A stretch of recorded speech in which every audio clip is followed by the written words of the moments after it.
Very good morning, students. Last class we have discussed about some of the factors which affects the equilibrium. You all know, but still once I'll recall, that is change in concentration, change in temperature, change in pressure, as well as addition of catalyst, as well as effect of addition of inert gases to the equilibrium reaction, in which three factors, that is change in concentration, change in pressure, as well as change in temperature, we have studied in detail. That is actually based on the principles of Le-Chatelier's principle. So based on the application or principles of Le-Chatelier's principle, how those three factors affecting equilibrium we have studied in detail. And in today's video we have to follow remaining factor, that is addition of catalyst as well as effect of addition of inert gases on the equilibrium reaction. So let us first move on to addition of catalyst. Generally, in order to understand the addition of catalyst to a equilibrium reaction, first we should know what is a catalyst. So catalyst is a substance which alters the rate of reaction without itself undergoing any chemical change is called a catalyst. Nothing but a substance which can alter both forward reaction as well as backward reaction in a same rate, but in chemical composition there will not be any change is called as catalyst. In another hand, we can say it will increase its rate of forward as well as backward reaction in a same rate. Such substance is called as catalyst. But children, when a reaction is at equilibrium, if you add a catalyst, it does not have any effect, but only thing we can conclude that for a reaction, if we use the catalyst, that catalyst will helps to attain the equilibrium in the faster rate. Nothing but time required to attainment of equilibrium will be reduced by the addition of catalyst, but equilibrium does not disturb. So based on that, what we can say, no effect by the addition of a catalyst to a equilibrium. Similarly, children, we have to follow one more factor, that is effect of addition of inert gas on the equilibrium. Basically, there are two criteria we used to follow. One is addition of inert gas at constant volume. So entire reaction mixture, its volume must be kept constant. So volume of the reaction mixture is constant. As volume is constant, no effect even though if you add a inert gas at equilibrium. So based on that, what we can conclude, the concentration of the reactant and product remains constant. Or in another hand, we can say total pressure of the system increased, but partial pressure of the each reactant and pressure remains same. Hope you all understood. Volume is kept constant, means reaction mixture whose volume must be constant. So by the addition of inert gas, you are maintaining volume must be constant, so that in pressure can be, only total pressure can be increased, but partial pressure of each reactant as well as partial pressure of each product remains same. So that what we can conclude, no effect by addition of inert gas at constant volume. But you have to follow one more criteria, that is addition of inert gas at constant pressure. So at constant pressure, if you have add inert gases to an equilibrium reaction, then what happens?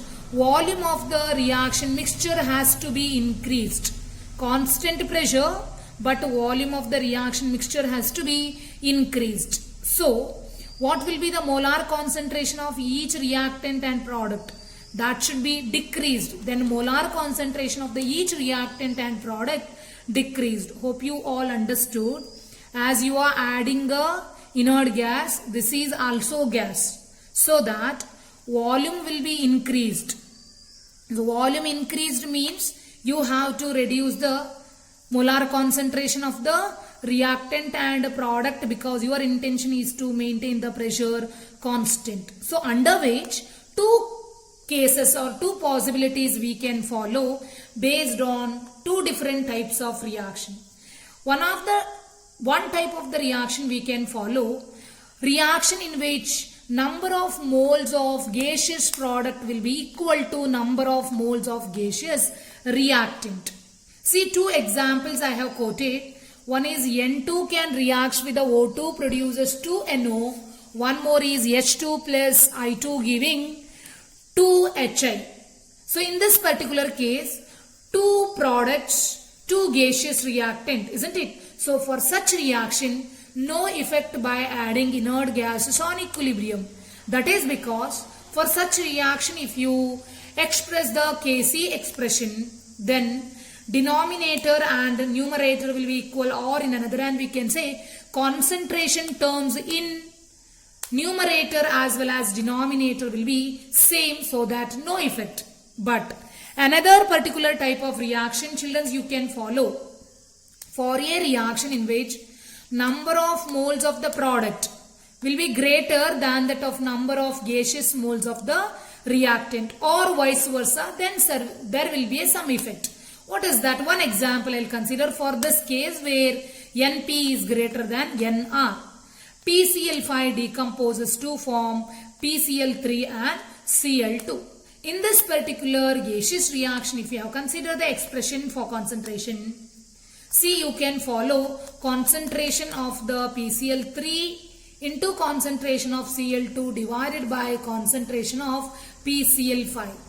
Here concentration terms in the numerator are 2 and concentration terms in the denominator is less. So based on that, what we used to predict, to keep constant K value, right? Hence to keep the K value constant, PCl5 should decrease. Nothing but concentration of the PCl5 should decrease. So how can we decrease the concentration of the PCl5? It has to decompose or should undergo forward reaction, so that we used to consider concentration of the PCl5 should reduce in a greater extent. So for the reduction of PCl5 concentration, it should undergo dissociate, or in another hand we can say it should undergo decomposition in the greater extent. Nothing but equilibrium will be shifted in the forward direction, isn't it? Similar way.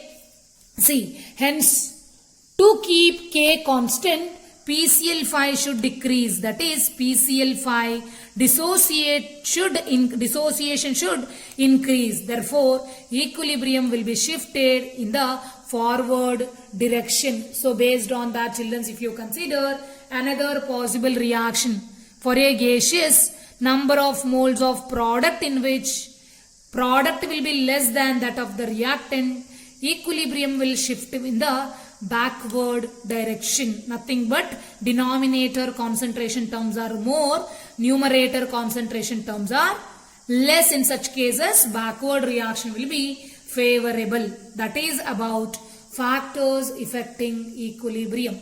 So children's, totally 5 factors how affects equilibrium we have studied in detail, and by that we can also say chemical equilibrium concept is completed. Now we have to discuss about one more concept, that is ionic equilibria.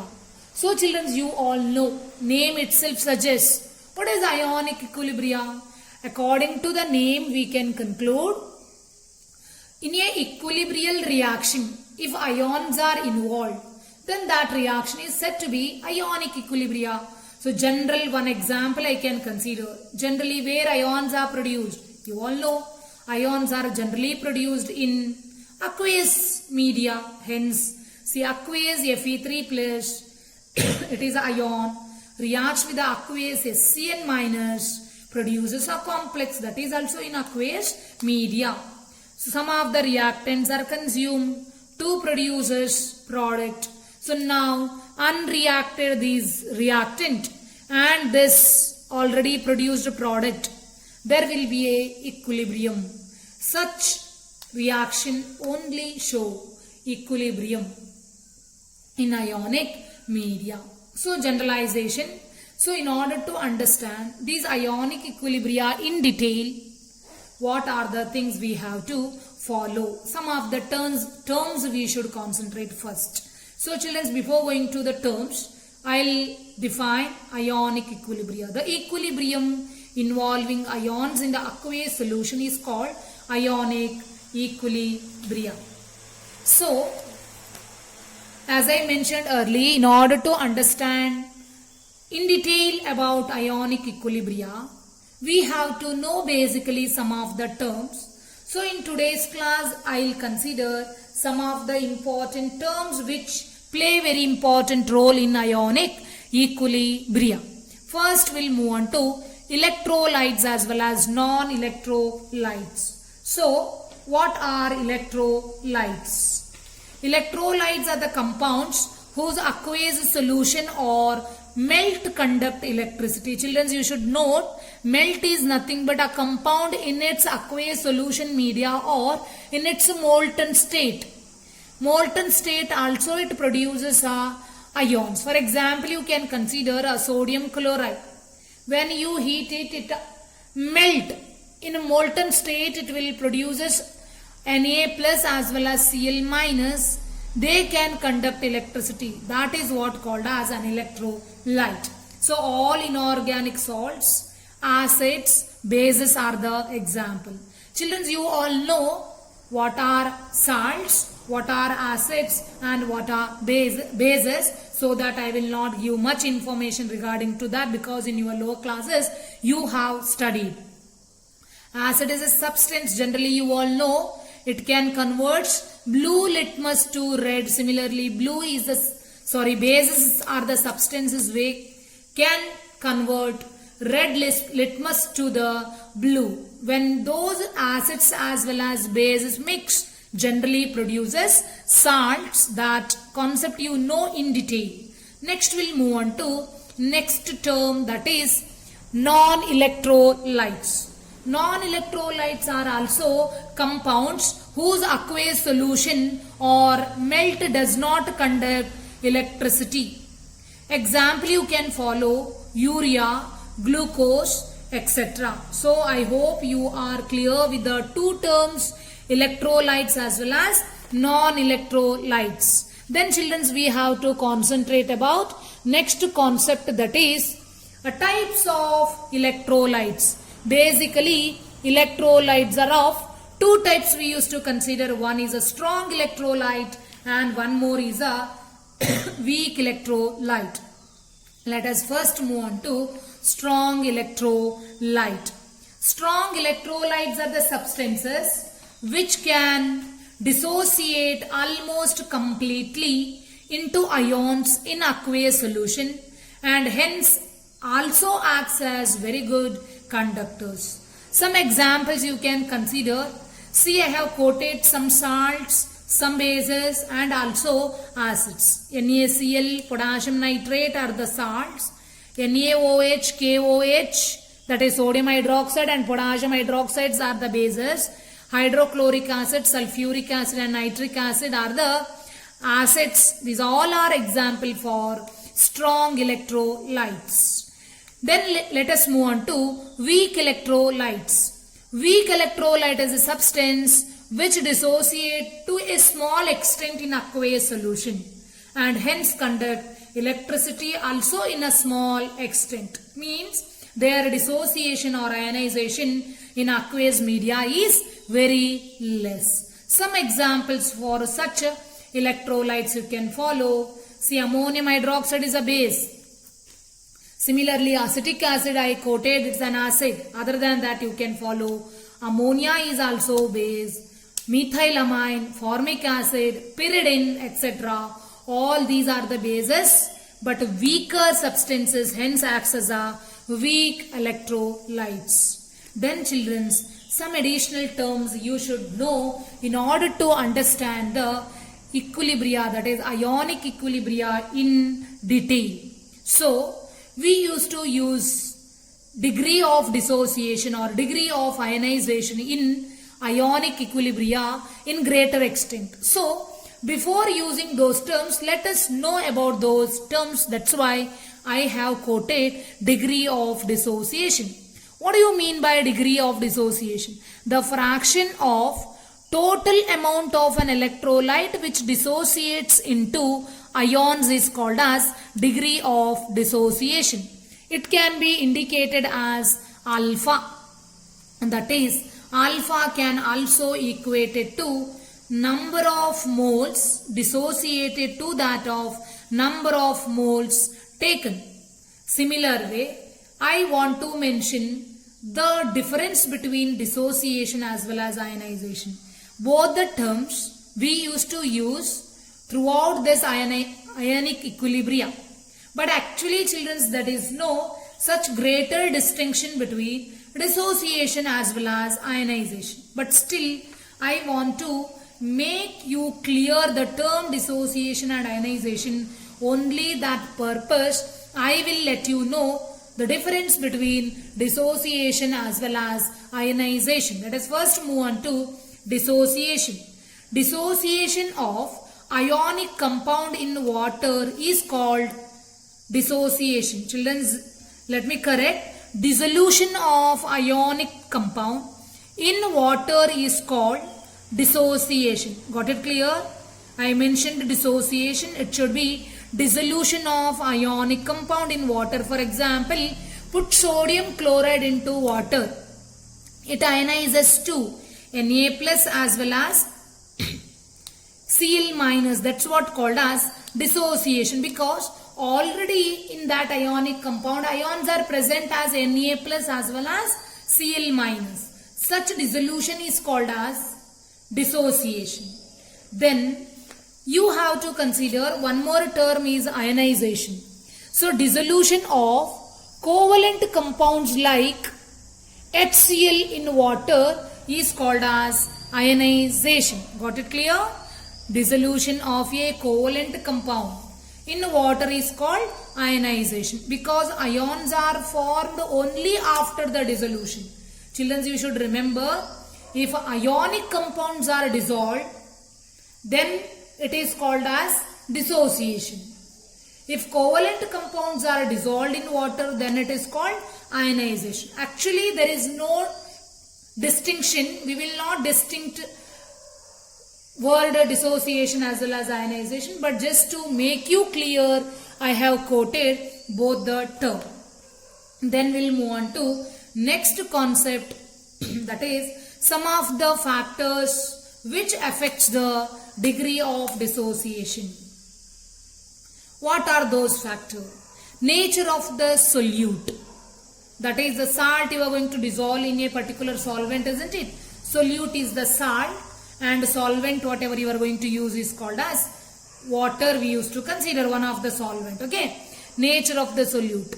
Already we have studied strong electrolytes as well as weak electrolytes. Suppose the strong electrolyte dissociates completely in aqueous solution, and hence they have degree of dissociation will be very high, that is alpha value equal to 1.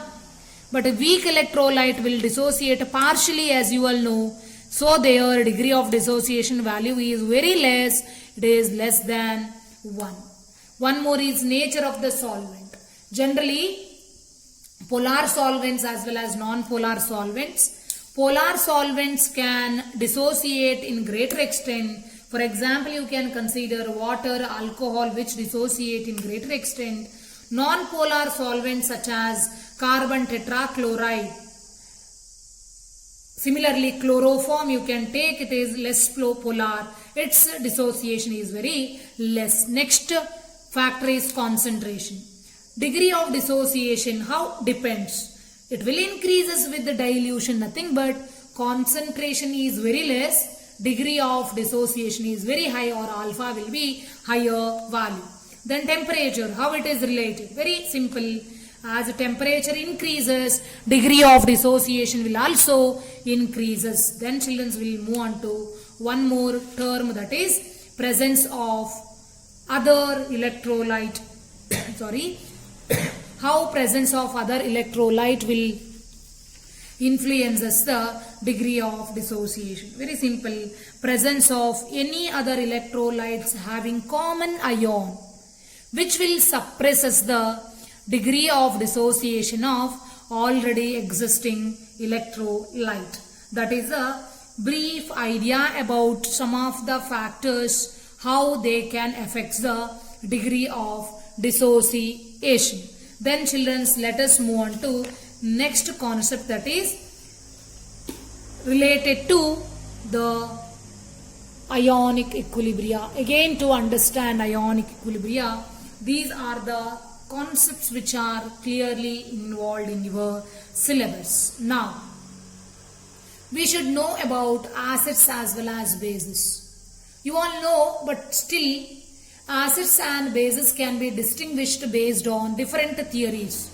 So, one is called as Arrhenius theory, another is called as Bronsted-Lowry theory, and one more is called as Lewis concept of acid and bases. So first concept about acids and bases were introduced by Arrhenius.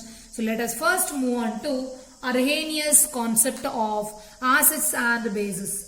According to his concept, acid is a substance which gives protons or H plus ions only in the aqueous solution. That is very important, you should note. Similarly, base is a substance which gives OH or hydroxide ions or hydroxyl ions in aqueous solution. Such compounds are called as acids as well as bases. So children, you can note some examples I have quoted here. HCl, HNO3, H2SO4, similarly HClO4, hydroiodic acid, HI, etc. all are the stronger acids. Similarly, HCOOH, HF, acetic acid, carbonic acid, phosphoric acid, nitrous acid, hydrogen cyanide. All these are having a tendency to give proton but are weaker acids. Similarly, when you consider bases, some of the example I have taken NaOH, KOH, barium hydroxide, BaOH twice are the stronger bases and these are the weaker bases, that is ammonium hydroxide as well as calcium hydroxide. And children, you should note Arrhenius theory does not explain or could not explain acidic nature of some of the compounds. For example, see, these all are acids. Carbon dioxide, sulfur dioxide, sulfur trioxide, N2O5, nitrogen pentoxide, etc. all are oxides and are acidic in nature. But acidic nature of such compounds is not explained in this Arrhenius theory. Similarly, basic nature of such compounds you can follow. Example, calcium oxide, magnesium oxide, ammonia is a base, you all know, methylamine, etc. These are the some example I have quoted. Such bases or such acid whose acidic nature or basic nature is not explained here according to Arrhenius theory. This was the first theory which explains acids and bases in terms of protons as well as hydroxide ion. That is only in aqueous media, substance 1 which gives H plus ion is called as acid, substance 1 which can give hydroxide ion is called as base. So these are the substances which do not contain H plus as well as OH minus. Hence, Arrhenius theory does not explain acidic nature of those substances. And children, you should note, strong acids, strong bases ionizes completely, can be indicated by using a single arrow. But weak acids, weak bases will ionize partially. They can be represented as double opposite arrow, indicating that complete ionization does not take place, means some of the reactant here is not left, all the reactant ionized to H plus and Cl minus in this example. But here in aqueous media, if you have followed, acetic acid will not completely ionized. Some of the ions are produced, some unionized acetic acid is still present in the reactant media, reaction media as a reactant, so that at a particular state the ions whatever formed and unionized acetic acid whatever present, between them there will be equilibria. Such equilibrium is called as ionic equilibria, so that we can conclude ionic equilibrium is set up only in case of weak electrolytes. In case of strong electrolytes, ionic equilibria is not set up or not studied. And one more thing you can follow, that Arrhenius' theory could not explain definition for acids and bases in aqueous solution. Arrhenius' theory could explain definitions for acids and bases in only aqueous solution. That's what I have explained in detail above. That is about first theory regarding to acids and bases. Next we have to concentrate about second theory or the next theory, that is Bronsted acid as well as bases, or in another hand we can say Bronsted-Lowry concepts of acids and bases.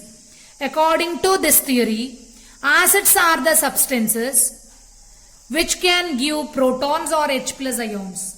Bases are the substances which can bases are the substances which can accept the proton, are said to be Bronsted-Lowry concepts of acids and bases. Let us consider example for the same. See here, I took example HCl as an acid, ammonia as a base. Combines, it can donate a proton to ammonia so that ammonium ion is formed, as well as it has donated proton remaining is Cl, so that Cl minus is another product formed. So children, we can consider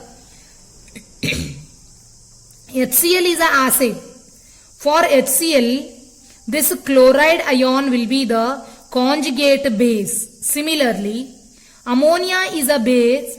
For that ammonia, NH4 plus ion will be conjugate acid. So based on that, in Lowry-Bronsted theory, conjugate acid base pair is a one which can differ by a proton or one proton. That is a very important concept. So conjugate acid can give conjugate base as well as by donating a proton. So these are the some examples you can consider. Above I took HCl and ammonia. Similarly here, it is acid, it is base. Hydronium ion as well as chloride ion is formed. HCl is an acid, for that conjugate base will be Cl minus. Water is a base, for that conjugate acid is hydronium ion. Similarly here, water here acts as an acid, ammonia is a base. So for water, hydroxide ion is a conjugate base, and for ammonia base, this will be the conjugate acid. Similar way, one more example you can follow. So based on this theory, one more thing you can quote, that is amphoteric or amphiprotic. What do you mean by amphoteric as well as amphiprotic? A substance which can act both as an acid as well as a base in a different reaction is called amphoteric. You already studied, you all know. Similarly, when an acid and a base involves proton transfer, then the substance is called amphiprotic. In above mentioned examples you can follow. Water is an example which can act as both amphoteric or amphiprotic, because it can act as both acid as well as base in some of the reaction as well as involved in the proton transfer. That is detail about Bronsted-Lowry theories of acids and bases. In addition to that, types of those examples I will consider. Types of Bronsted-Lowry acids. Acids are classified into, general example I have quoted, but they can be classified into molecular acids, cationic acids as well as anionic acids. So you can follow with some of the examples quoted here. Okay, similar way you can follow types of Bronsted-Lowry bases. Again, molecular bases, cationic bases as well as anionic bases. Some examples: ammonia, water, etc. acts as molecular, and some of the coordination complexes, that is penta aqua hydroxidoaluminate, will act as a cationic. NO3 minus Cl minus can act as a anionic bases. Hope you understood from above conjugate acid base pair set of examples I have provided. Then similarly, one more theory regarding to acids and bases is said to be Lewis concept of acids and bases. According to Lewis concept, acids are the substances which can accept a pair of electron, and bases are the substances which can donate a pair of electron. It is in terms of electrons. So Lewis acid contains vacant d orbital. This is a property.